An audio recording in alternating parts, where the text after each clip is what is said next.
Welcome to Build Your Best Business. I'm your host, Eric Holtzclaw. Build Your Best Business focuses on the entrepreneurial journey. What does it take to successfully start, manage, grow, and eventually exit a business?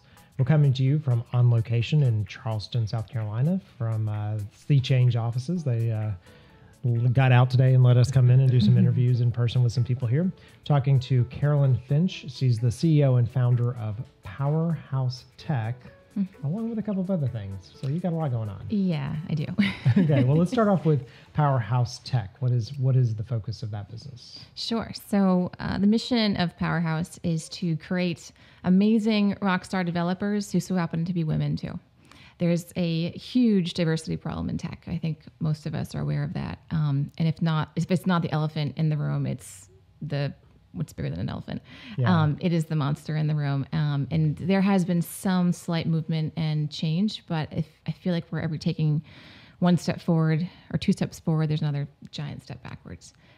So anyway, PowerHouse was developed to train and to assist companies with staffing and onboarding developers.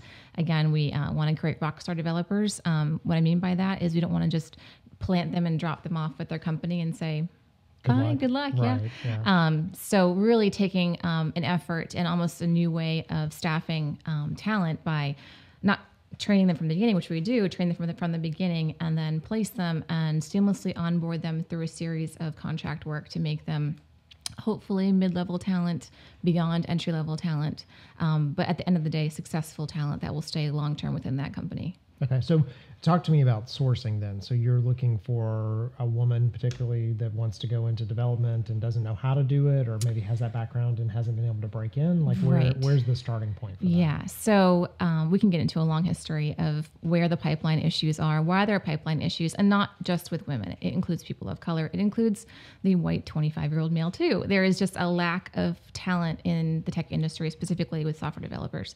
So we're finding talent that hasn't followed that path. So they aren't CS majors or computer science majors. They haven't done the traditional methods of becoming in development. But if we got a Georgia Tech grad, of course, we would not turn them away. Right. But most of the women that we find on our developers are career changers. They've seen the bubble grow and they want to jump into it. They've seen the potential that is the tech industry and wanted to launch themselves into that. So maybe they're at a trade school, maybe they've done online work, maybe they've done career development, alternative education like the Iron Yard or an education program like that, like a boot camp. But they still, it's that catch-22. How do you get that first experience? How do you get that first job opportunity? And then how do you succeed at that?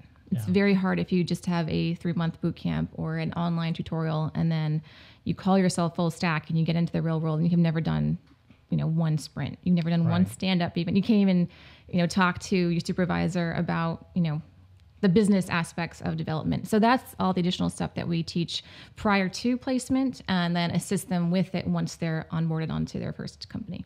Well, and it's in the development world, and full disclosure, I'm a recovering technologist. So I ran development shops in the 90s and went to school for computer science and all those kind of things. So I know enough about it to be dangerous, but not enough, right? And so one of the things that you talk about that's important is it's not just knowing how to code, it's also understanding the culture of the coding, because each shop runs a little different, and even if they tell you they're doing, sprints, maybe they're not really, and so then you get in there and it's like, well, I'm supposed to be doing this job, but all of a sudden I've got to work into this process, and there's a lot there, even for somebody who's experienced. Exactly. So, we're teaching things they need to know now too, like GitHub and how to work on a team virtually, how to properly respond to email, how to, just something that's super basic. But so the interpersonal aspects are also very important. Doesn't matter what industry you're in on that level, but also the business aspects. So what is the client seeing, and what is the end product going to be to the client? But how are you going to be helping assist that along the way too? So what is your supervisor? What is your manager concerned about running your dev team when they're talking to you and making sure that you're cognizant of those issues along the way? And all of that is the business side. If you're with a small startup, you've probably, taken out the trash. You probably have talked to the client. You probably have done everything in between. And that's kind of where we want our developers to be. So they're full stack in every aspect of those words. Got it. Okay. And so the getting into that pipeline. So talk to me a little bit about the problem. Like, I Oh, know boy. it's deep, but you Right. know, for me, and full disclosure, like I went to school for computer science. I sat in front of a computer screen. I'm old enough that I was learning like Fortran and COBOL and things like that. And I was Wow. like, if this is what I have to do every day, I don't know that this is what I want to do. So I ended up more in like a managerial role over developers. Yep. But is it that? Is it like, or do they feel like they can't do the job? Like, where is it? Where do they kind of run into the stumbling blocks? So I'm not getting paid for this, but I have to recommend a book that is one of the most phenomenal pieces that discusses this problem. It's called Uncovering Truffles. Okay. And it addresses the diversity issue in STEM and looking at all those pipeline pain points of where do we see, and she targets women. The author is Dr. Melanie Polkolsky. She looks at specifically women and where you're seeing drop off. I've witnessed this personally. My background is not in tech. Okay. I'm not a recovering technologist. But I work with the city of Charleston for 2 years, and I managed a program called Code Camp, which is an adult alternative education coding program. So, you know, my main focus was getting people into the program, and we would see people with, again, a variety of backgrounds. And the reasons why they dropped off or didn't get into it at some point were more numerous than you can imagine. So we would see young kids either out of high school, just getting into it. And those are the lucky ones. Those are the ones who had great parents or someone pushed them along the way. The older ones, and I say older, 30 plus, you know, they didn't graduate with a CS degree. So, you know, they missed the boat in that sense. And the reasons why they fell off perhaps were it's almost like they never actually were on the pipeline to begin with. And again, gender issues, you can start with age 1. You know, the gender biases with toys that kids are given way back in the 80s and 90s. Your parents are getting better about that now. That's a weak argument, I kind of think. But going forward, there is this gender awareness that women have around middle school. And when you ask that, the teachers have noticed, and studies have shown that, you know, to voice an opinion, especially when it comes to a black and white answer, like in math, and, you know, what's 1 + 1? And the girl knows it's 2, and the loudmouth boy in the back of the room says 3. And he's so adamant that the answer is 3. Right. And he just runs her over with that answer. And she's aware that as a girl, as a woman, I need to, you know, not let people walk over me, but I need to, you know, turn the other cheek, sit passively, let things ride. And that just starts to dig into someone and dig into women over the course of their, you know, education careers. Right. And then that keeps continuing. So even by the time if you even manage to want to major in computer science by the time you're 18, it's sad to say we've seen numbers drop, but you're only one of 18% of women now that even enter CS degrees, and that number even gets smaller depending on which region you're in, and Southeast is one of the worst regions for that. So, you know, we were seeing numbers that were almost equal in CS majors and graduates in the 80s and in the 70s. And there was this giant male cultural conquering of the tech industry in the 90s and the 2000s, which just overrun and just decimated our amount of women that we had coming out of CS degrees. Yeah, so it's hard to start even when you have a bad base. Right. So the ones that I see that and the ones I see now who are strong, amazing leaders in our community. So Mary Beth Westmoreland, she's the CTO of Blackbot, one of the biggest companies in town here. I mean, she was that strong, you know, she was like the hidden figures type.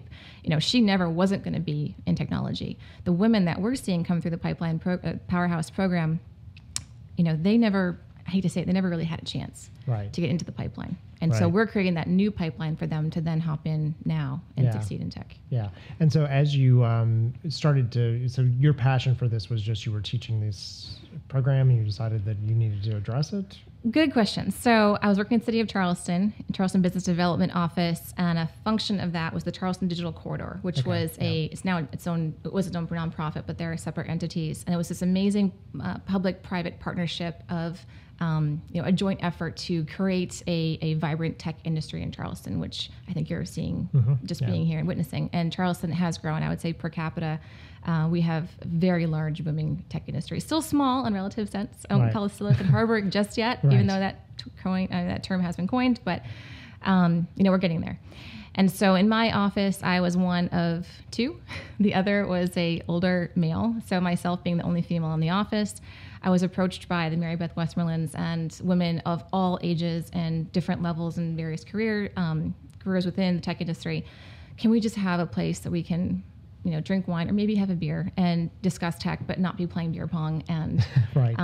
Doing, World of Warcraft or Minecraft or whatever. Right. So we did that, and we had kind of like our first support group, if you will, for women. Almost 3.5 years ago, we had about 20 women sit in this one meeting. Since then, that meeting has grown to a meetup of over 2,000 women in the Charleston area. We host quarterly events. So I'm the director of that as well. That's now a nonprofit, Charleston Women in Tech.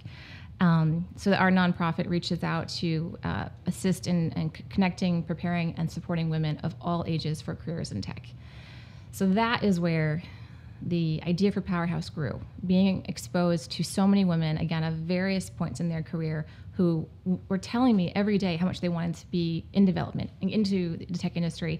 And then I was dealing with HR professionals and VPs of HR at these new companies in town, all telling me that they had to outsource talent, outsource development, or bring in talent, out of the Charleston area nationally. And right. I'm like, well, I have people. literally hundreds right. of women who are telling me that they want to be part of this industry, and you're telling me that you can't hire them. And there's PowerHouse. Yeah. Let's train them. Let's give them the assistance they need, and put them on your teams. And we'll even help you. We'll make sure that we're going to be your outsourced apprenticeship that's going to make sure that they're going to succeed long term. So, but you said you didn't come from a technology background, No. right? So how did you know that you were going to train these people to do this? Oh, so I don't train them, clearly.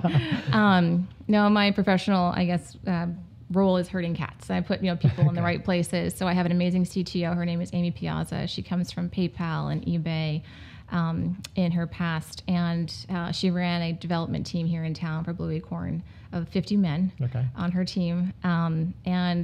She parted ways, and one of the reasons I think she would point to is the fact that it was so hard, especially in a smaller company, and they're smaller mid-size, but it was very hard to train and to nurture talent. And she wasn't seeing it from the staffing agencies when she would ask for new talent that way. They'd just drop them off like the store can be like, you deal with it. So we wanted to find a solution where we could help assist homegrown talent and make them long-term developers. Very cool. Well, we're going to go to commercial break, and I'm going to unpack that a little bit because it's an interesting model, because often companies will use a staffing agency for the very reason you just said. Like, you drop them off, and then if I don't like them, I just get rid of them. Right. And you got to replace them again, right? So bridging that, how that works, getting an employer to take a risk on someone who may be new, some of those kind of things. I want to talk more about that. So be back in just a second. We're talking with Carolyn Finch. You're listening to Build Your Best Business. I'm your host, Eric Holtzclaw, and we'll be back in a second.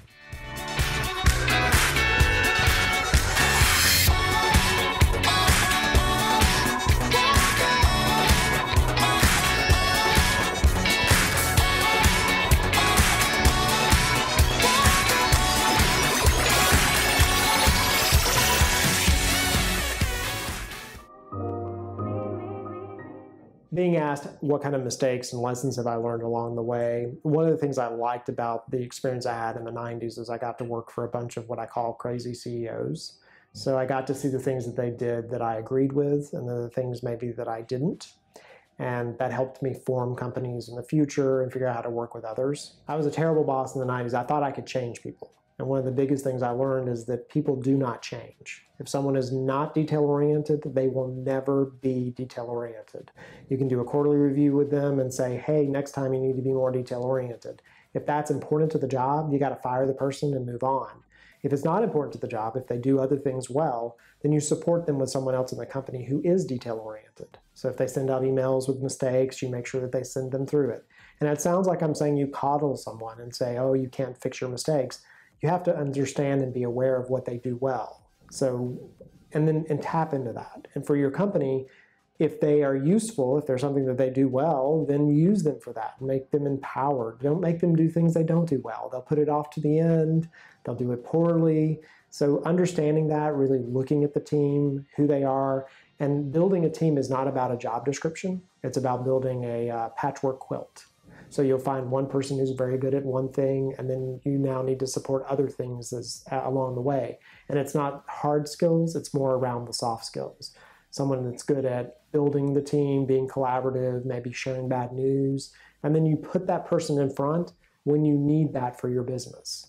So the art of putting together a good team and understanding how to motivate them towards a goal is probably the biggest thing I've learned.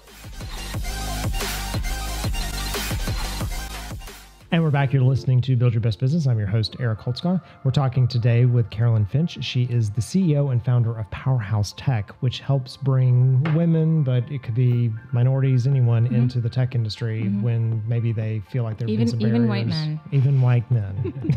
Even young white men. We've had a couple. So who at some point have kind of dropped out of that hole. And, you know, I've heard statistics. There was like an NPR story the other day about the number of millions of jobs we need and just people who know how to develop and like code and work in this kind of tech space that are going unfilled. And then we have people who are looking for jobs. Like, doesn't it? There's a like disconnect. There's a big disconnect. Yeah. I talked with a company the other day, BitSource. They're in Kentucky, and they teach miners how to code.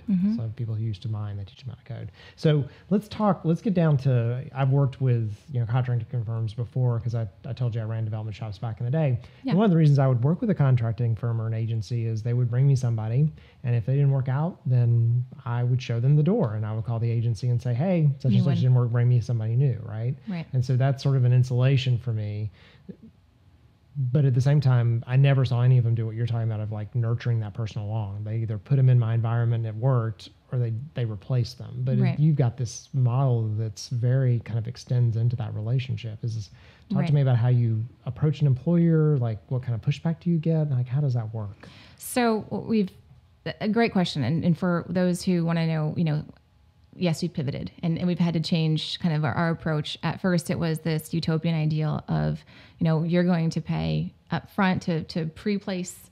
We're going to place them. And then, of course, there's going to be the placement fee and, all those discussions of, is that too brand new for a company? And clearly it was, because it tried to fit into too many, new ideas of where they couldn't justify their numbers to go. So, but what we knew at the end of the day was, how many times have I heard, which is numerous from HRs using staffing agencies, that yes, they want to have that built-in security, and because they just the drop off at the the pool, test them out, but then I can get rid of them if I want. I don't even have to fire them. Right. You just call and say, hey, I don't like this guy anymore, or this gal. So yeah. Right. Done.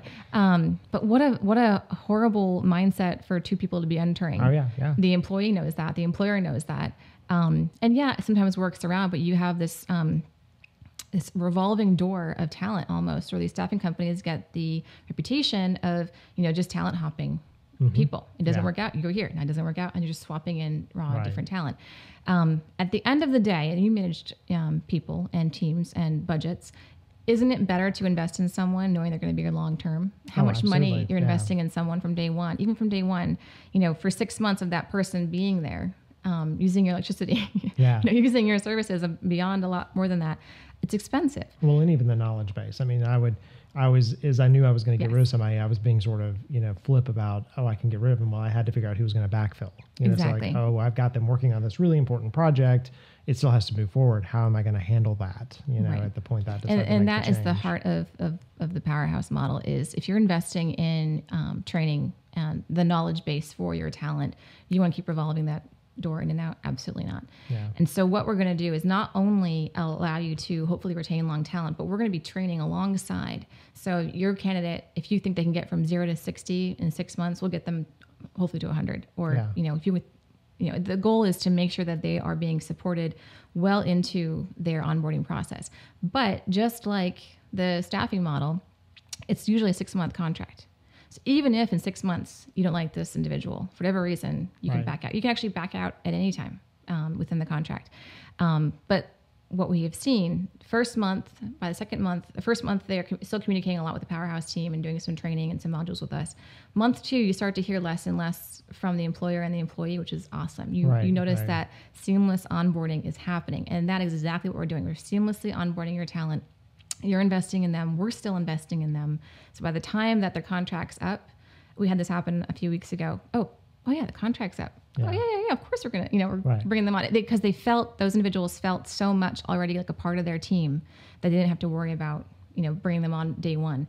They're also billable from day one because we are providing the ongoing training and support so that we're delivering the project the product just as the employee needs to be delivering the product. So unlike a model where you have to start training in-house and taking your resources to you know, train the individual, we're doing that. So you can we want you to treat us just like you would treat any other, you know, developer at that level that you're bringing them in. So so explain to me more about how that works, because that's the thing that as an employer or somebody bringing somebody on that I would be nervous about, right? So I'm taking potentially a risk on someone who's maybe new to this kind of work, right? And I need them to produce something for me. So you guys are taking some responsibility in that. We are. Yeah. So we're not guaranteeing delivery, but we're assisting that individual in being able to provide the product at the end of the sprint or whenever they're supposed to deliver.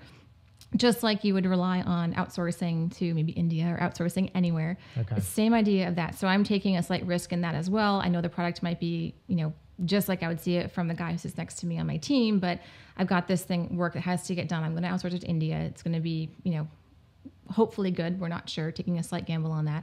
But that's exactly what you're having with PowerHouse too, is that you're outsourcing the work to us. The individual is still on our team, but working alongside your team. You kind of get to try it before you buy it. Yeah. And then once you've experienced, you know, this individual has shown their worth, again, they start to lean less on us and start to stand up on their own. We had 2 individuals, both women, work at a local company, Snag a Job. I'll gladly say they're one of our partner companies because they had been phenomenal with working with us. And you can tell that they have a strong sense of wanting to change diversity on their team too, right. or knowing that's you know, a value to them. And one of the individuals, this young woman, she was working on a project. First stand up, she worked with our team in the background, obviously a lot on it. First stand up, they gave her a standing ovation. Oh wow! And that's awesome. It wasn't just because the bar was set here and now she had shown off, that she could do the work, but it was because she had taken so much time, had been, really trained so well, I would say, by our back house team, that by the time she got there, it was like old hat. Yeah, I got this. And I can see, because I hear complaints from team to team too that, you know, some of the stuff that you're doing is probably helping the overall development team, right? You know, like how they're creating the code and making sure it's clean and all those kind of things. Exactly. And they're asking the right questions. Right. And no project is perfect. No code is 100%. Right. So they're being able to come in with questions that we have, like, why did you guys all do it this way? And then they might, you know what?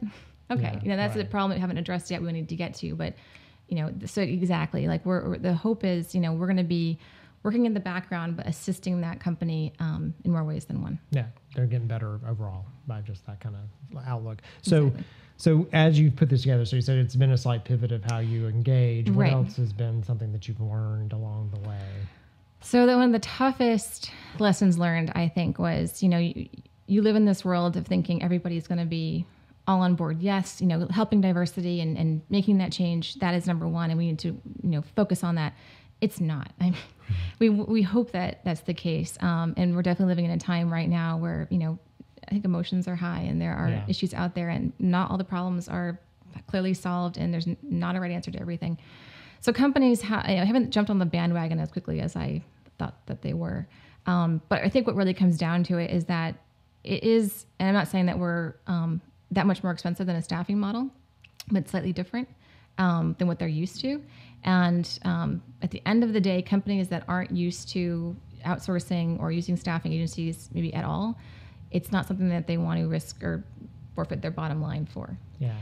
So even when you're, gung-ho, and that's why we shifted from saying, we staff diversity. That was our original pitch. Now we just staff awesome developers. Right. And I hate to say it, they don't ultimately really care. Yeah. And it's sad to say. I think some companies do, and that's why I'm proud to be a partner with Snag a Job. And we will find those companies that, understand the need for diversity and love that. That's what we're ultimately hoping for. A lot of companies don't really care. And you regrettably, you see that rampant. There are companies that, we're really focused on customer experience, as long as it doesn't cost us any money, right? Or we're really focused on this, and they're not, or their definition of what it means is very different from your definition. So coming to kind of a commonality around it is often the biggest struggle. Yes. Right? Yep. And the issue of diversity is still fairly new. We're seeing a lot more in the news. I mean, just it was a couple of years ago, the lawsuit in Silicon Valley was one of the first ones that we saw that kind of threw it on the papers. we just seen a lot, with Uber, Google. A lot of companies are now seeing it, in their own, not just in their backyard in Silicon Valley, but just right in their own laps and having to deal with it head on. Right. So I do think, the wheels are in motion for change, and I do see a difference. You're seeing a lot more companies hiring and taking the effort and money to hire a director of inclusion and diversity, which is a executive level role that companies that have that are clearly, either want to have the image or, the public persona of wanting to make right. a change. I hate to be so right. Yeah. Right. cynical about it, but those are definitely companies that we're looking at to work with, because clearly that they see this isn't going to go away. Yeah. And change needs to happen, and they need to step in front of it rather than just wake up and see what happened to the companies I named. Yeah. And so futures for the company, for the concept of inclusion, like what does that look like from your perspective? Honestly, that's a great question. You see the end result, we want to see 50-50 or 60-40. Yeah, representative. Right. Yeah. So just as much. So to get there, though, you want to dive in and say we can do it in one day, and we can have 30 heads on, 60 heads on, grow nationally. And really, this is another lesson learned. This has been a much more of a longer runway than I thought, because we need to prove that what we're selling is amazing developers. We just finished our first contract the first of this month. So they were on 6 months, and they've just been on now for 2 weeks. And if we're saying we're delivering amazing developers, we kind of have to, wait almost a year, right. 2 years. So what we're doing is really taking it day by day. We have a new group of trainees on that, because we pre-train as well. So we offer a pre-training program. So we're training more, and we're placing them almost just like planting seeds, getting it out there, and as slowly and as patiently as possible, which is, in this startup world, right. it's vicious. Right. We have a lot of angry spouses and angry everybody. But, we want to take the time and do it right. Clearly, if we can launch it out faster, we will. Yeah. But in all honesty, myself, I'm new when it comes to being an entrepreneur. So is my CTO. So we're unproven as well. So it's definitely taking longer to, get a name, make a presence, and prove our value. Well, what I like is the concept of the seed, model. Like it's once you spread, then you sort of start to see the flywheel, but it takes a little bit of time. Yeah, to start seeing you gotta take your time. But so far, so good. I mean, we've had 2 for 2 now with success in placements. Yeah. And we've been doing some other ideas too, where we actually, this was Snag a Job. They approached us. They had a candidate that they loved, but they knew he wouldn't be quite ready for their development track. So he actually came on PowerHouse just last week to start internal training with us, and he's doing a 3-month contract. So finding other ways too, where we can work with companies that I'm sure you've all have met great employees that you would like to bring on. They've got amazing personality, aptitude, passion, everything. They check every single box except for maybe that technical interview. Yeah. It's just slightly off. So then we can help you bring on that individual through PowerHouse, and then transition them hopefully into a full-time for them. Yeah. So that's a new revenue stream we're addressing or looking at too. Yeah, very, very. It's a smart way to do it. It's a smart, kind of helping, not just placing a person, but also making sure they're going to be successful and then fit the culture and those kind of things. Yeah, and one stat I failed to mention, which is so powerful, is that 45% of women will drop out of tech and software development in year 1. Oh, wow. So even if you could bypass all the pipeline issues, even if you could graduate a CS degree and be one of the 12 to 15% nationally that does that, you're entering the market for the first time, you're going to be out. Yeah. Half of them are going to be out in year 1. Well, and I can see it makes some assumptions you may know. Do you know why in the first year? So back to the book that I'm not getting paid for anyway to plug. Right. But I'm going to go read this, yes. So having studied that, which I haven't, but she points out to the lone wolf syndrome. Yeah, that's exactly what I was going to say. Yeah, and it's kind of the most obvious. Right, yeah, if you're by yourself, you're on a team, and it's all male culture. Everyone, your supervisor, I would say only place that's probably not male is HR. But everywhere else, you're just, your team, everyone that you're dealing with on a daily basis is male. It's a struggle. Yeah. And it's secretly competitive, even if it isn't really competitive, right? Right. So, or even the simple thing. On your own Yeah. Exactly. But even the little things that you don't think about, I mean, it might not be the golf course culture, but it's the late night maybe drinking. Yeah, and right. now we're going to finish this thing. We were up until midnight last night getting it done, where the woman on the team, maybe she left at 5 because she won. She got her work done. And she got it done quickly, and she didn't waste time playing games or ping pong or, running, playing, field flag football. She was at work, at her desk, finishing it so she could get home to pick up her kids or, have her life, which women, I think we do an excellent job of multitasking. Yeah. So, that causes friction though. She's not there late. And their supervisor thinks that she's not the one pulling her weight. Right. She's not there but until she midnight. didn't go to lunch and she didn't do Right. Exactly. And she finished her work on time. And Yeah. so those kind of things. And that's just one small example that it just perpetuates. Yeah. Yeah. Well, very interesting. Well, thank you so much for joining us. Thank you. Thank you for having us. Thank you for coming to Charleston. Yeah. It's great. We'd love to come and hopefully maybe we'll get to go see the beach at some point while we're here. So anyways, we've been talking with Carolyn Finch. She's with PowerHouse Tech. You've been listening to Build Your Best Business. Now, what are you going to do to build your very own best business?